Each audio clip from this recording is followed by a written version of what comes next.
is he a great force multiplier that you can add as a Robin to somebody's Batman, add as the 3 as a rotational player? I think that upside is there, and that's the reason why I have him.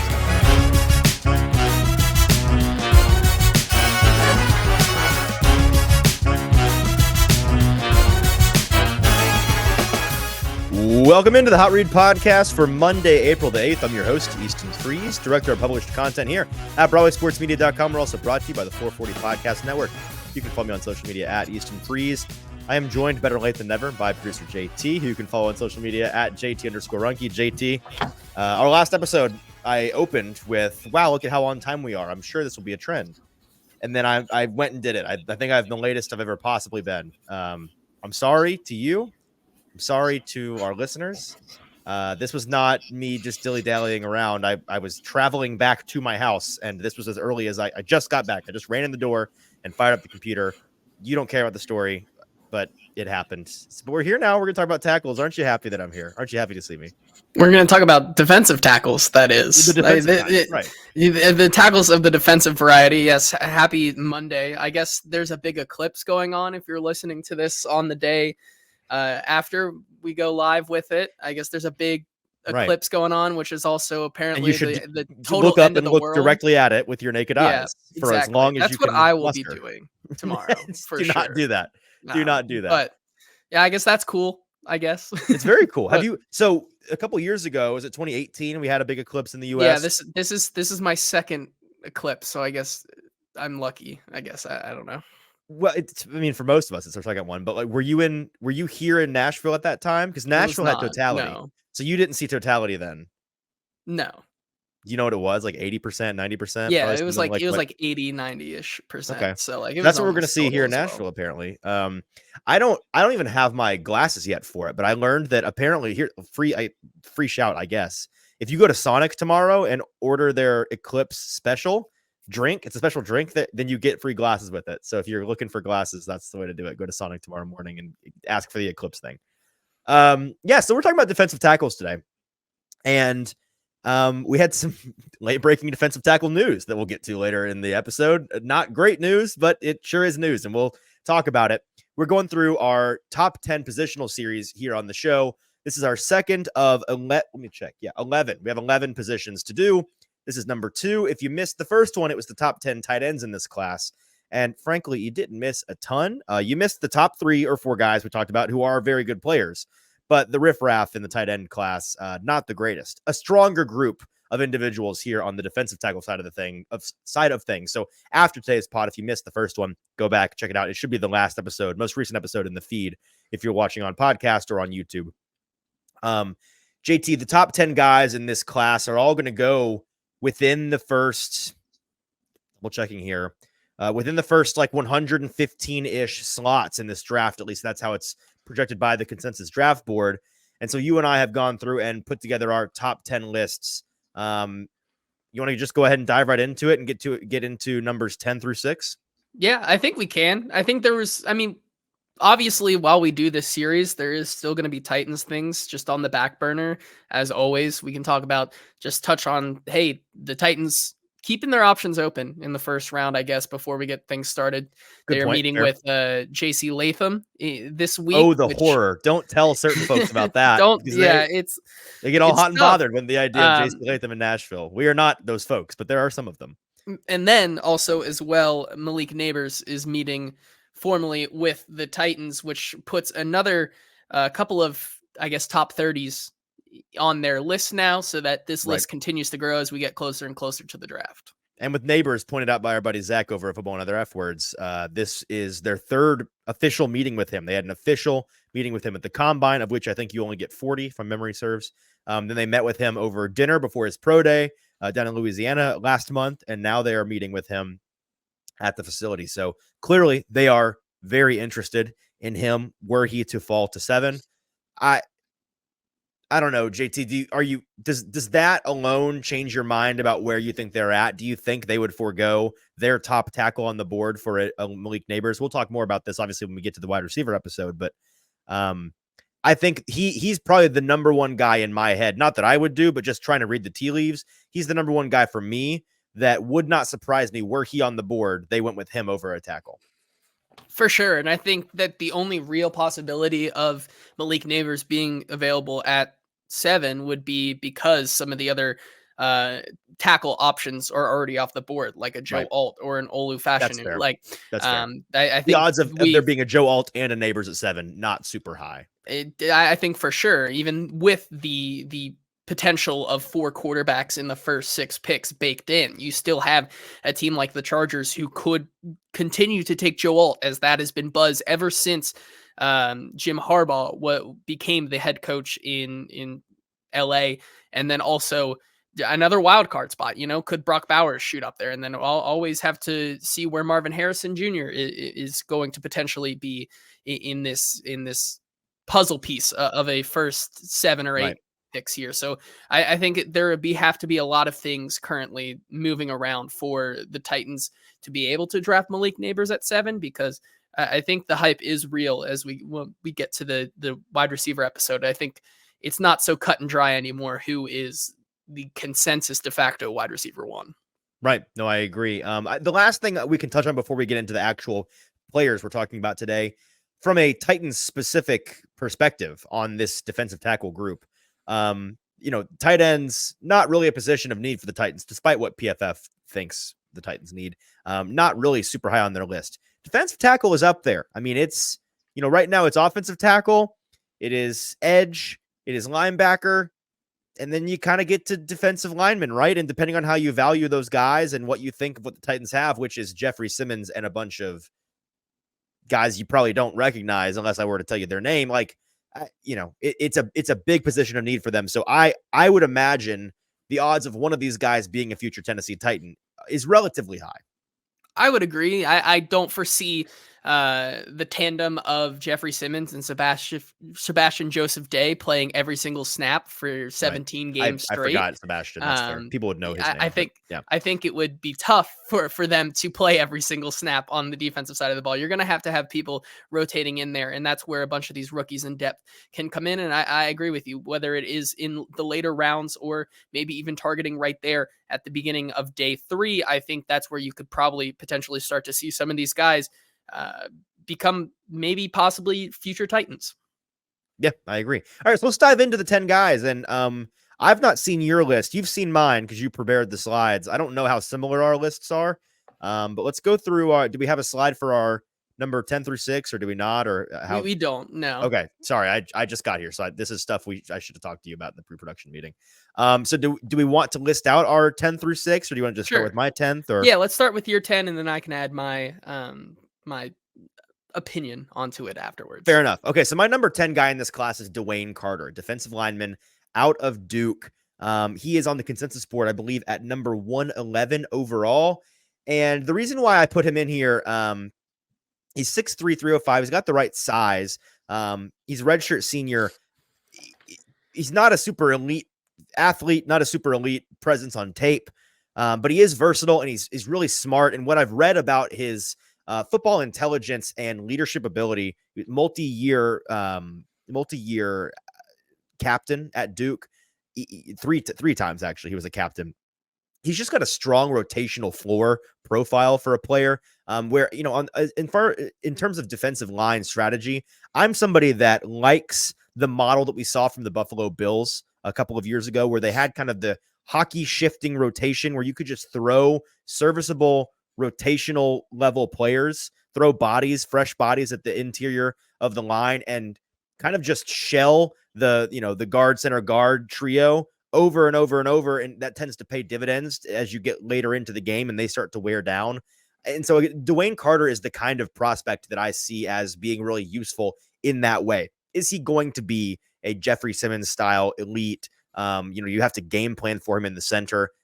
No, that's not really what he is. But what he does offer you is really high IQ, strong leadership, strong, from what I've read, a strong human being you want in your locker room. And he's got very well-rounded traits that I think are going to lend to him being a good rotational piece for a team. Yeah, I a lot of the same things in my research of Dwayne Carter. He is my defensive lineman number 8, so I'm a little bit higher on him than maybe you are. the big thing for me was his versatility. In some of the tape, I really watched him play both on the outside and inside. So he has that kind of two-way versatility. Whether he's better at one or the other, I think he is more of that defensive lineman in the middle type of guy who is run stuffing at his peak. That is where he's the best. Right. In his game, but he did have some experience on the outside playing at Duke, like you said, captain for all 3 years at Duke.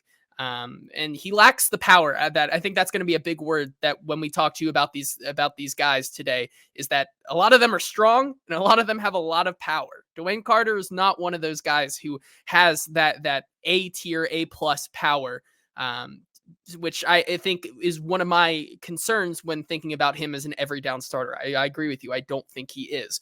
But I think that, like you said, if you play him for a series or two at a time, he can give you those bursts to kind of set the field on fire and be that game-wrecking playmaker that you need, even though you can't rely on him every single snap and every single drive. Now, like you said, when we're looking at this from ranking these guys, of course, as a human being and as a person, he'd probably be 1 or 2 on the list. And there's a certain someone who would probably be now at the bottom of this list given today's things. But that's not what we're going off of today.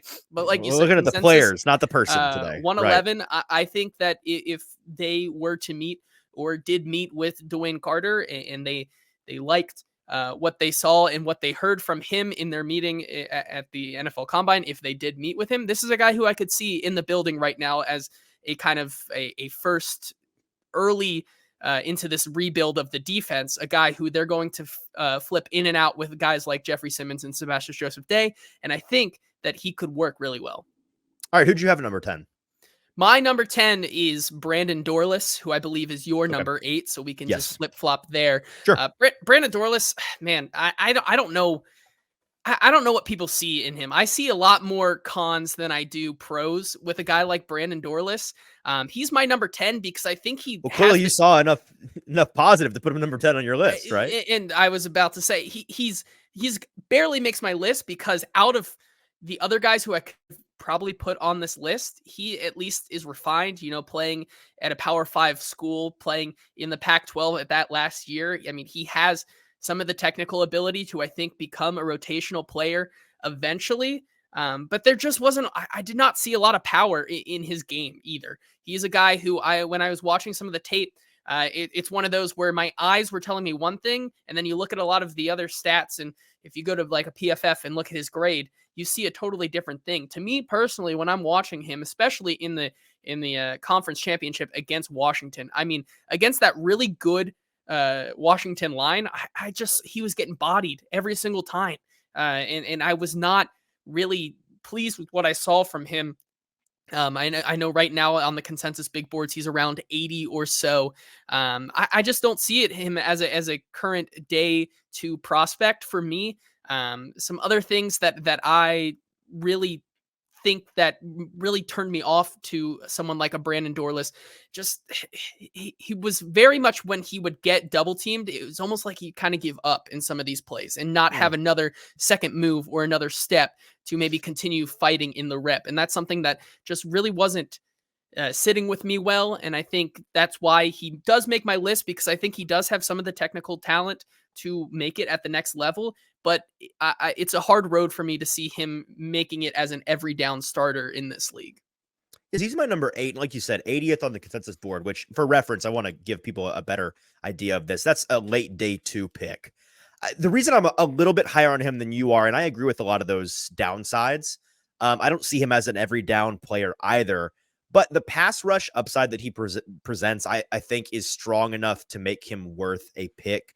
I don't know necessarily if I agree with the idea of picking him on day 2. I would be much more comfortable with him early day 3 in that 4th round. Had a 10.5% pass rush win rate in college, which is very strong. His run defense is fine, but as those true pass set rushing snaps, he's showing off his best there, and he's more of a cleanup artist than anything. He's not the one necessarily getting in for the sacks, only 4 sacks and 7 hits last year, but 35 hurries. So gets after the quarterback and affects the play, which is what ultimately matters. That's upside that you're not going to find in a whole lot of guys late day 2, early day 3 on the interior. And that's the reason why I think he's worth the dart throw. Yeah, I think you're right there where it's, the production is just enough there, in his game to the point where I think that he's going to get a shot. Now, if he can make something of himself, I think that could be something, but it's going to have to come in a hurry, right? Because I think this is also where you start to put age into the factor, right? He's 23. He's one of the older guys in this class. Older. So yeah.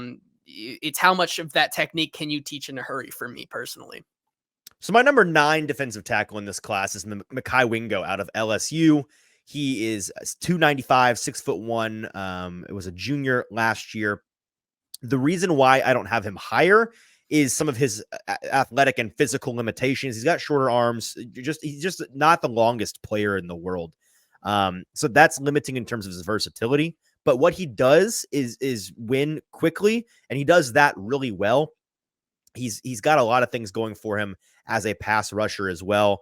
Pretty well rounded. If you look at his PFF grades, strong pass rush and run defense grade, but his win rate is relatively high. His run stop rate is what really is knocking him. And part of that is just due to his size. He's not a run stuffer. He's not a space eater in the middle of the line. Only 3.4% on his run stop rate last year. But he had surgery last year and missed some of his playing time in 2023. Part of me wonders if that contributes to him not being higher on some folks' boards, having more tape to examine and not having to deal with a surgery in the middle of the season. I just liked what I saw on the tape that I watched, and when I look at the athletic testing and besides the length issues, I see a guy that is perfectly capable of being a rotational player in the NFL.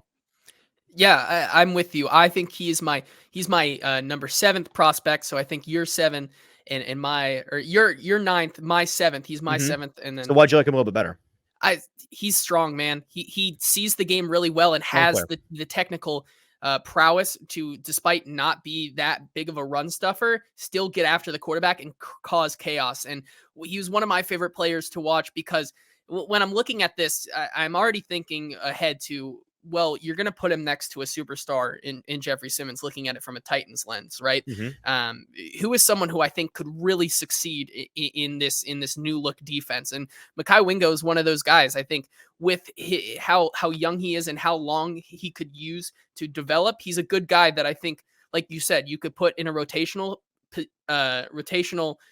place with a bunch of other players like Sebastian Joseph Day and a couple other depth pieces, and you could have a really good starter on your hands down the line. 21 years old, like you said, super strong and uses his force correctly, where I think a lot of some of these other players on this list, when I was watching their tape, were struggling in some double coverage to use their hand placement and their force correctly. With Mekhi Wingo, I think he is a very technically refined player, and it's just taking some more of those steps in certain schemes to make him into that better player. So he was one of my guys that I think when you look at that early day 3 pick, if the Titans were interested, I think they could go with a guy like Mekhi Wingo. He's one of the guys that I'd keep my eye on for the Titans.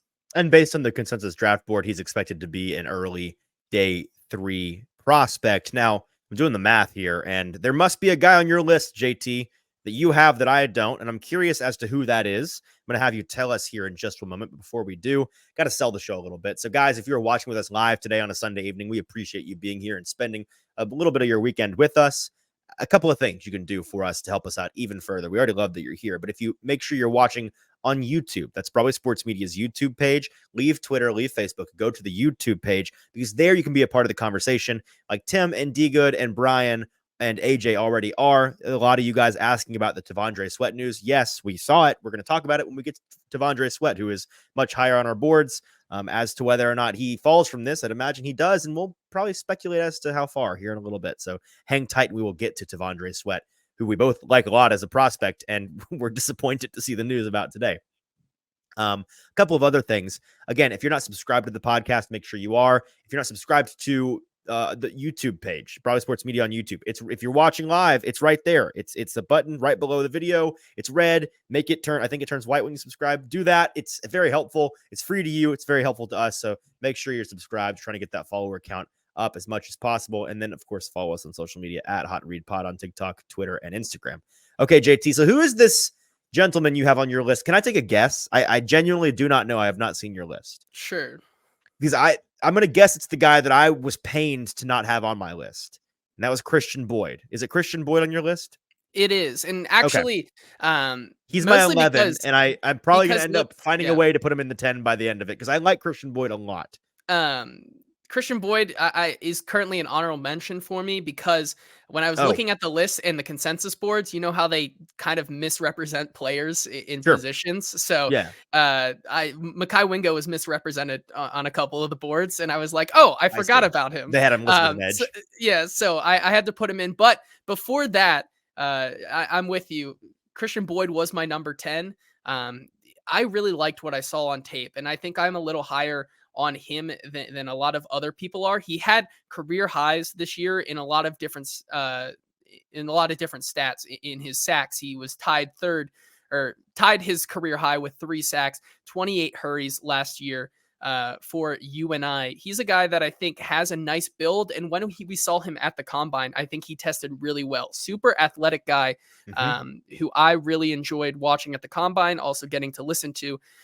He's one of those guys who I think is actually going to go a lot not later than I think he should. He should, and I think he could be a really good value pick for the Titans if they were to look at him maybe in the 5th or 6th round.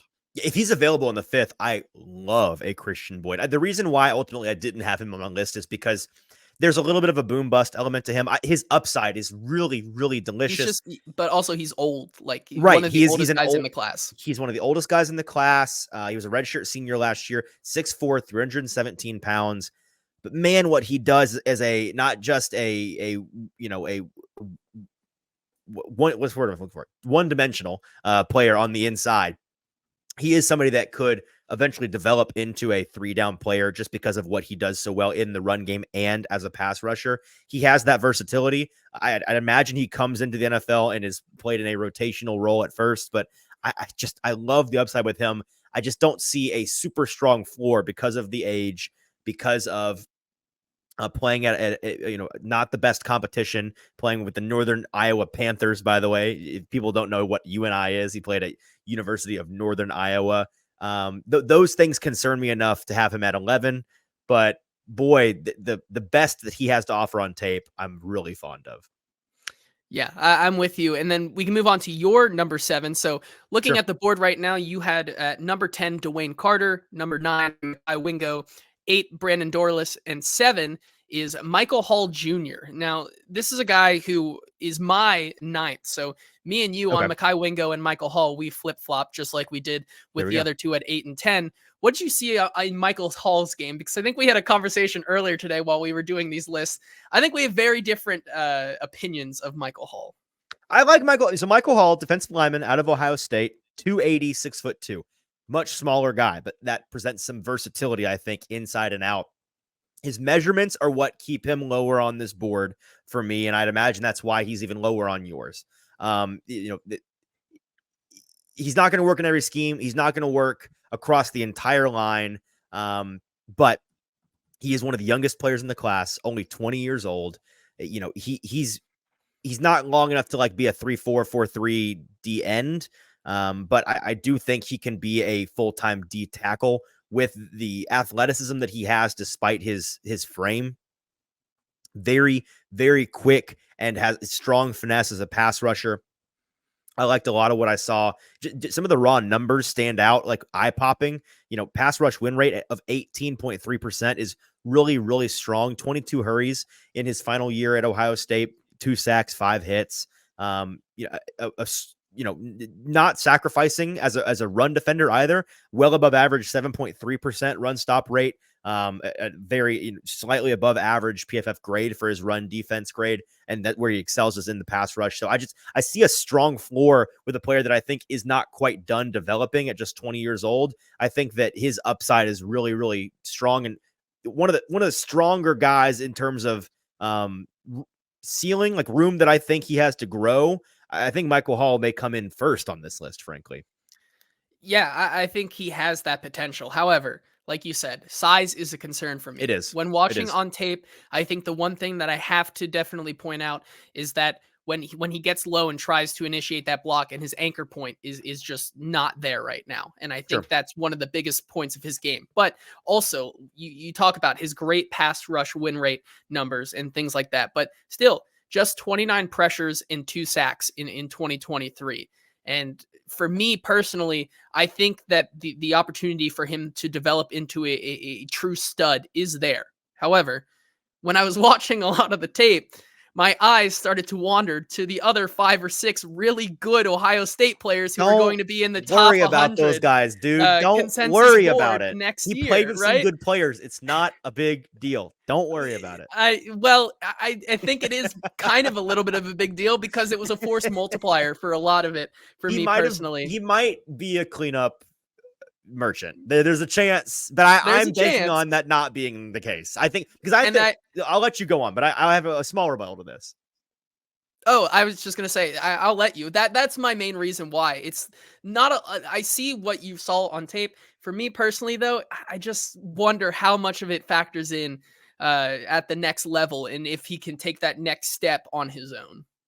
Yeah, so like you said, there's a chance he's a cleanup artist because he was. You look at the 2025 draft boards, and again, it's way too early, but it's like the entire Ohio State defensive line is in the top 15 picks or something, or top 10. It's a lot of them. They're very strong players, and so he was playing around some very talented guys. So there's a chance that he's a bit of a cleanup artist in that way. The reason why I'm not buying that until I see it in the NFL is because when I watched on tape him and like just tried to compare the impact on the plays that he was having to the players around him, I felt like he looked like he belonged. Does that make sense? Like it wasn't like I felt like, wow, he's only getting away with this because look at this guy taking on the double team over here. Or look at how quick this guy got around the edge over here. I felt like he was pulling his weight, doing his part on that line. And for that reason, I think that, maybe, if here's the concession. If you're going to go make him your marquee guy on the inside, it's probably not going to work out super well for you, especially early. And at his size, you're not going to really want to do that anyways. He's not that guy. And that's why he's number 7 on my list and 9 on JT's. But is he a great force multiplier that you can add as a Robin to somebody's Batman, add as the 3, as a rotational player who's going to come in and be the fresh body in the third quarter? I think that upside is there. And that's the reason why I have him at 7. Yeah, I mean, I can see that. Once again, the athletic scores, the athletic build for him. There's a lot of good things going for him. I just wonder if he can take his technique and what he's learned to the next level where things just get a whole lot, heck of a lot more difficult very, very fast. Sure. All right, let's keep the train rolling. At number 6, I have Chris Jenkins, defensive tackle out of Michigan. Where was he on your list, JT? He also was 6. I tossed around Chris Jenkins all the way from not being on my board to 5 to 7, but I ultimately landed on 6. So let me ask you about this, because earlier today when you were researching, I'm assuming this is when you were researching Chris Jenkins, because you shot me a text asking about him. You said, hey, what am I missing about Chris Jenkins besides he's freaky athletic, freaky strong? He was on Bruce Feldman's freak lists at the beginning of the year, but that's kind of it. Like, what else is there? Clearly you found something else because you have him at 6. What changed your mind about that? I mean, I've watched a couple of his games, and I continue to just go back and forth. He's like my Xavier Legette of the defensive tackles. I think that is where I put him. There's a lot of reps where I really, really like what he puts on tape, and then there's a lot of reps like in the Rose Bowl game where it's just an absolute dud. And I it's hard for me to see where he can really excel at the next level, but even though he has the tools to do it, if that makes sense, right? Sure. Probably, I think, like you said, on Bruce Feldman's freak list, I think he was number 6. He's maybe the strongest player in the class. He has I think it's JC Latham, but I think he's a very strong, like I would I'd pay love good to see money them to see go those at it two in an arm wrestling match is what I'd like Yes. to see between those two. Yeah, I don't know who I'd put money on. I probably would just enjoy and watch, to be honest. And I'm I not think sure. where he really excels is the technical ability. I think his bull rush and his bull rush abilities and that power he uses ineffectively and not to the best of his abilities. Whereas I think with that power and the technical abilities in his other moves to get to the passer, I think work a lot better for him. So I think right now he has a lot of good things going for him, and I put him at 6 because I think he can go a heck of a lot higher if he can use some of that power to his advantage in more of a bull rush in getting to the passer effectively that way. I can concede that you're banking on some of the flashes from him because production wise, I think he finished his entire career at Michigan with something like 44 total, 44 pressures and 4 sacks in his career. So like you're not banking on this guy just rolling over what he did in college to the NFL. You're banking on him taking another step, shifting into a gear or two above where he was at. The athleticism is strong, 94th percentile broad jump, 87th percentile 40-yard dash, 75th percentile 10-yard split. Those are parts of the things that you're banking on. Anyway, 6'2" and 3/4, just under 300 pounds. I am with you that there were times that he concerned me and I wasn't quite sure what it was, but I saw flashes from him in his best moments that I wasn't seeing from the guys we've mentioned previously on this list. Does that make sense? The ceiling moments from him, I felt like, whoa, if the right team, if the right coaching staff can distill that out of that guy, then that's worthy of number 6 on my list. Yeah, I would agree with you. There's a couple that come to mind, potentially going to the Los Angeles Rams and putting him next to Sure. Kobe Turner or Right. something like that. That was one where I think they could really get something really good out of him, and that's why I think he is currently rated pretty high on people's boards and on the consensus board. I think he's a top 50 player on the consensus board, if I believe my math checks out on that one. But yeah, I He think is he's got number a lot. 50. I Yeah. think he's got a lot of good traits going for him. All right, let's go to number 5. And I've got at number 5 a guy that I like a lot. I'll be honest, he was in the look. We got a graphic form and everything. Good producing, JT. Ruke from Clemson. Ruke O from Clemson. You're not gonna try? You're not gonna try? Let me try. Hang on. Let me try. Let me think about this for a minute. Man, and usually I'm so on my P's and Q's with pronunciation with these guys. Is it Ruke Orhorhoro? It's Ruke. Wait, now I had it in my head. I Do you had know it. for Yeah, I sure? do. Did I just mess you up? Yeah, you did. You did. It's Ruke. Orhorhoro. Yeah, perfect. Orhorhoro? Yes. There Okay. you go. Ruke Perfect. Orhorhoro. Okay. Out of Close enough. Clemson. Yeah. That's Ruke O from Clemson. Like I said, he's number 5 defensive tackle on this list. He's somebody that was put on, I think, on both of our radars by our buddy Stoney Keeley, who's a big Ruke fan. And we were texting with him a couple weeks ago about him, and it made me like go and actually. I went out of my order for watching tape, and I was like, let's watch some Ruke, and I was very impressed. So that's why comes in at number 5 for me. He is. Let me pull up the numbers here. Me doing very good job here, filling dead air. He is 295 pounds, 6'4", versatile inside player. I think he's got a really high floor, one of the highest floors on this list. He played at edge when he joined Clemson, but he since bulked up, went from 265 to 290 to play inside, and that transition worked really well for him.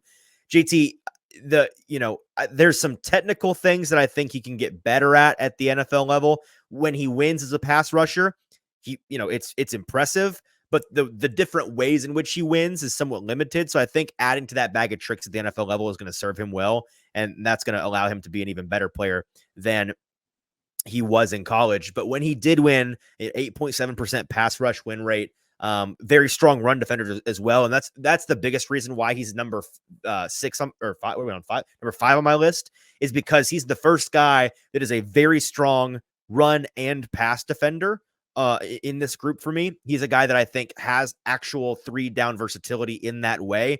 Will he start there? No, I'd imagine he comes in and is a rotational player at first, but I think he has the upside, the first guy on this list that has that true reasonable to expect upside of being a 3-down player, because he is really good at stopping the run and getting after the quarterback.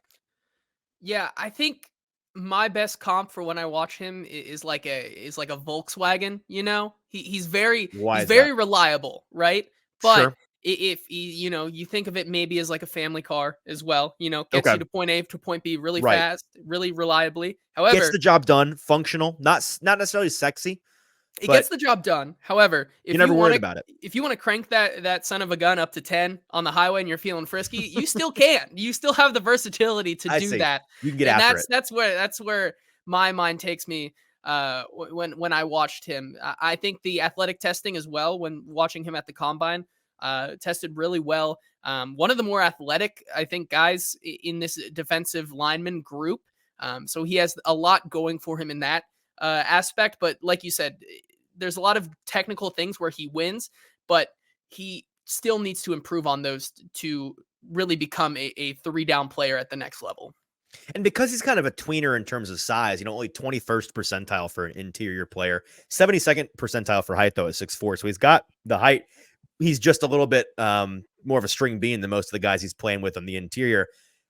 That tweener status gives him the upper hand in terms of athleticism, right? 95th percentile broad, 80th percentile vertical, 89th percentile 40-yard dash, 89th percentile 10-yard split. The guy's a freak in terms of an inside athlete. And so I think that ability to be a technician at the next level, if he goes to the right team, learns from the right coaches, and adds that bag of tricks, I think that's going to serve him well. And again, he's not going to be your 3 tech, your nose tackle, your run stuffer in that way, but perfectly serviceable at that size. Yeah, I agree with you. Let's move on to your number 4 here, which I think we had a little bit of a difference, but you ultimately landed on someone who I think is one of the more polarizing prospects in this draft class. So yeah, Branden Fiske, defensive tackle out of Florida State. Is he your number 3, or is he even higher on your list? I believe he is my 5, and then I see. And then Ruke is my 4. So gotcha. Okay, so top 5 still, flipping these two. Gotcha. Yeah, listen. This guy popped onto the scene at the combine because he was 87th percentile or better in every single movement drill. He's an elite combine performer, at least, and an elite athlete in that way. And I want to pull up his exact numbers here. But the reason why, and a lot of people will tell you he's their second, third defensive tackle in this class. The reason why I'm just not sold is, first of all, he's not very big, 290, 6'3", same exact body type, essentially, to a Ruke Orhorhoro.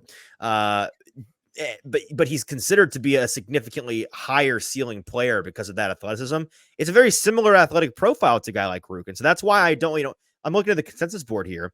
Ruke comes in at 72 and Branden Fiske comes in at 41. And that, I just don't think that that's appropriate. I don't think they're that different of players, that one is like a high end 2nd round pick and one is a middle of the 3rd round pick. But that's not to put down Branden Fiske as much as to say I think folks are just a little bit high on him. I do like him as a potential 3-down player. He's got a crazy high motor, very maximum effort on every single play. He's strong in the stunt game. I like a lot of what he does. I think his athletic testing in this draft cycle process has just inflated him a little bit. Is that fair? I imagine you agree based on where you have him. Well, yeah, and I was going to say there's something that Orhorhoro has that Fiske does not, and that is arm length. I mean, yes. Branden Fiske has T-Rex arms. If T-Rex arms could be T-Rex arms, and I think that is something. If T-Rex arms were T-Rex arms, he'd like have the T-Rexiest of T-Rex arms. Gotcha. Sure. My comp then. You could take it one step further. Meet the Robinsons in the T-Rex and Meet the Robinsons. Yeah, that's Branden Fiske right there for you. Big body, little super itty bitty tiny arms, and I think that is one of the biggest threats to his potential at the next level. Being able to reach out and make solid contact at the next level when you're going up against guys who just have absolute super long arms. I think that's something that he's going to have to battle, and why maybe I'm with you that these two should be a little closer than the consensus may put them. Yeah, I want to be clear. We sound like we're low on the guy. We're not. We think he's the 4th or 5th best pass rusher in this class. So maybe we should say some nice things like, while the measurements aren't ideal, he's got really strong football IQ. Again, like I said, I think he's really strong in the stunt game. He's freaky athletic, has a crazy high motor. Those are all the traits that you're betting on when you take him in the 2nd or 3rd round. And so I think he's worth a dart throw in the third round, but I probably wouldn't take him higher than the third. Yeah, I think I'm with you. I think middle of day 3 is where I would probably potentially start to look at him. All right, we're on to the top 3 here, right? Yes. So we have the same 3 guys in the top 3, if not the right order. Correct. So I have, let's just go ahead and lay it out there. I have T'Vondre Sweat as my third tackle in this class. Byron Murphy, his teammate out of Texas, at number 2, and Jerzon Johnny Newton at number 1. What's the order that you have them in? I'm basically the same. Except I have Newton and Byron flipped, but okay. So Byron is your 1, Newton is your 2. Yes. Okay, so we agreed these are the top 3 guys on the consensus board. They are at 56, 26, and 17. So these are all guys that are 1 or maybe 2 slip into that first round, but they're all going to be gone by the middle of the second round. And with that, let's dive into let's start with T'Vondre Sweat. The news came down today that he was arrested I don't know if it was today or last night or when, but in the last 24 hours, he was arrested with a DUI in I don't know where, in Texas, I'm assuming. It was reported by who said, it's Dan Brugler from The Athletic, saying on Twitter that from a team source, he heard that T'Vondre Sweat was very upfront with teams when he met with them, saying that as an underclassman, he was big into the party scene, was an irresponsible kid, and that's he was honest about that, and he made it a point of emphasis that is behind him, that he is becoming a professional, becoming a big boy. This doesn't look great in that regard, and I don't want this to be the defining characteristic for this guy. But man, you had 3 weeks before the draft, and you just cost yourself a lot of money, because he's a really, really strong player, somebody that you and I fell in love with at the combine and have not looked back since. A handful of folks that push back on T'Vondre Sweat as somebody that they think can't be a 3-down player. I totally disagree. I'd imagine you totally disagree based on where you have him in this list, just because he is one of the biggest players in this entire draft class. And boy, is this a big fella. Pulling up the exact numbers here. Yeah, 6'4", 362, and I'd imagine he plays at all of those 362 pounds. You can't teach that size, man. He is a space eater. He's a black hole in the middle of the defensive line, and he's athletic enough to not just be a road bump for offensive lines and for running backs trying to come down the middle. He's got versatility, strong athlete. He played 5 years in college, 62 games, a lot of production in those games. Last year, 26 hurries, 3 hits, 2 sacks. Elite pass rush and run defense grades from PFF down the board. His run defense grade, his run stop rate, his true pass set pass rush grade, pass rush win rate, all of these things, 15.3% pass rush win rate. When he is sent, he gets after it and gets home at a high clip. I like a lot about him. I just question whether or not he's the kind of guy you want on your team, frankly, based on what we heard today. Yeah, Kenneth in the comments chimes in and says, I'd be willing to bet Sweat doesn't fall due to his DUI anymore than he already would. Second round lock for him. Personally, I mean, if you look at a guy like Laramie Tunsil, notorious Texas fan, if we're being 100% fair. True. Here, but I think that if you look at a guy like Laramie Tunsil and saw how far he fell, this can pretty much go the same way. I think he's not a player like you would treat like a Jalen Carter. I think he wasn't the most elite at his position. And I think there are more question marks about him than there were about a Jalen Carter last year. However, I do think that he still provides enough value that there is a team that will probably take him in the third round, late day 3. However, if he were to fall to the Titans in that early day 4, that is a home run pick in my opinion. Round 4, but we know what you mean. Yeah, I don't see it, man. I am with Kenneth in the sense that I will be really surprised if he is not gone in the second or third round. I'm not there. I'm with you that if he is, by some grace of God, or at that point, maybe I am a little bit concerned about what the teams feel about him as a character concern. But in terms of the athlete, the player profile, a 4th round pick that is T'Vondre Sweat is ridiculous. That's bonkers. I love that so much. I don't think it's going to happen personally. Yeah, I mean, it would be tough for it to happen. Now, if we're looking at him at the 38th pick, early day 2, I don't know if that also moves the needle either. But nonetheless, just talking about can we talk about that real quick? I'm not crazy about him at 38. But that's not because I wouldn't like his value at 38 for this team, I'd be fine with the pick. The reason why I wouldn't be crazy about it is because I anticipate there being at least 3 or 4 or 5 different players available at 38 along with him hypothetically that I would prefer. So it's less about liking him. I would be perfectly happy with him at 38 as long as the team is confident that he's not a concern as a human being. Yeah, maybe It putting him wouldn't in be my top Nashville. pick. Maybe putting him in Nashville isn't the greatest idea. Maybe who's to say? There's Um, not a party. It's not a party town at all. People are I in don't their think so. beds by 8 p.m. every evening, tucked Correct. in with their nightcap, Hmm. just honk shoeing away. Yeah. Yeah. Yeah, Do you want to talk nothing a little more more. about the player before we move on? Like, I what mean, what is yeah, it you love there. about the I guy was gonna say. aside I from mean, the DUI? he was a guy that immediately when we got to the Senior Bowl. I mean, when you talk about going up against a different player every single rep at the Senior Bowl and then consistently continuing to win, that is who he is. He uses his power to his advantage in those situations and continues to come out on top no matter what. He's a guy that if you put him in the middle of that line there, next to a all-star caliber tackle like a Jeffrey Simmons, I mean, that is a dynamic duo that could just absolutely wreck your offensive line. Having that type of size paired with the speed of a Jeffrey Simmons or another star player like that is a 1-2 punch combo that you rarely find, right? Because of his ability to be so strong and yet still so fluid. I mean, we're talking about him basically running the same 40 that we would run, right? Or maybe even better. We don't And need to talk he's about over that. That's not a 250 detail you pounds. should have brought up He's personally. I like don't think that 250 was pounds necessary. heavier, you know? I'm not saying that's a knock on us. I'm just saying he's I mean, it is a knock on us pretty objectively, but yeah, no, I mean, I it's a don't credit know. to him. That's fair. He ran like a You know, 5'2". I think that's pretty acceptable. for a average, slightly out of weight person like me, then yeah, I agree. Out of weight, out of shape. Um, what was I going to say? Oh, the thing that I like, one of the biggest reasons I would love him in this Tennessee system is because he would essentially be filling the role that Tier Tart did, and I was a huge fan of what a Simmons Tart 1-2 punch was.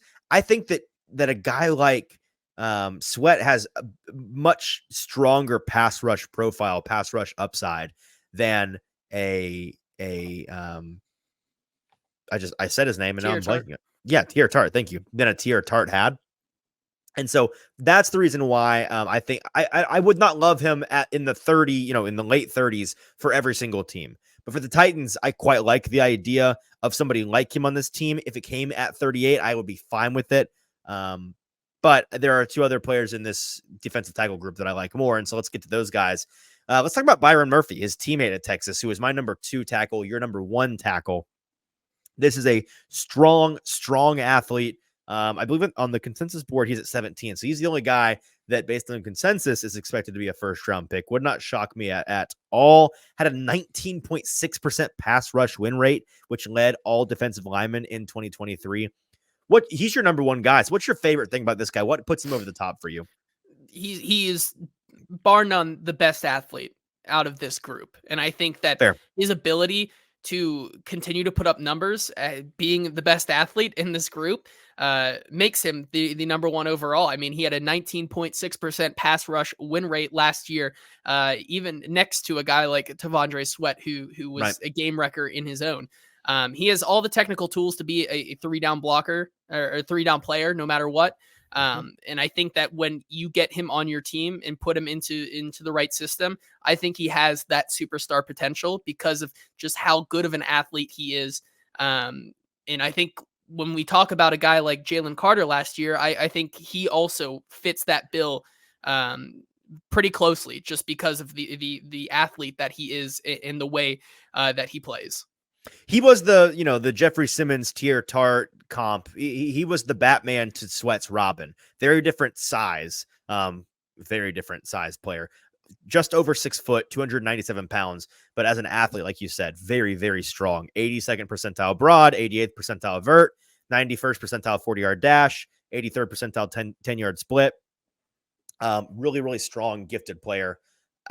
I like him a lot. There's very little reason why I would be displeased with the team taking him in the late first round. I think the athletic profile, the production in college, very, very strong. That college production paired with that athleticism. I saw our buddy James, I think, comped him to a Jarrell Casey. I think that's a very, very strong comparison that I like a lot.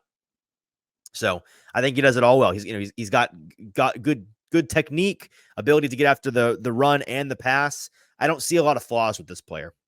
Yeah, I think right. It's one of those when you get into the territory of saying can't miss, right? He's if there is one guy that you want to bet on to win in at the next level and succeed no matter what, Byron Murphy I think is that prospect who checks all the boxes. You know what you're getting in this guy. I think he's a guy who really you can plug and play and can be a playmaker from day one. All right, so my number one defensive tackle in this class, and your number two is Jerzon Johnny Newton out of Illinois. The reason why I have Newton higher than a Murphy is because I think that of this group, he is easily the number one most polished player. I think that he is, if you're looking for NFL ready, that's Johnny Newton to me. 295 pounds, 6'2", junior last year, 21 years old. There are some physical limitations, right? Not the biggest guy, not the tallest guy, but as an athlete, incredibly, and I'm wondering on if he mock draftable if he's in here as Jerzon. Yes, he is.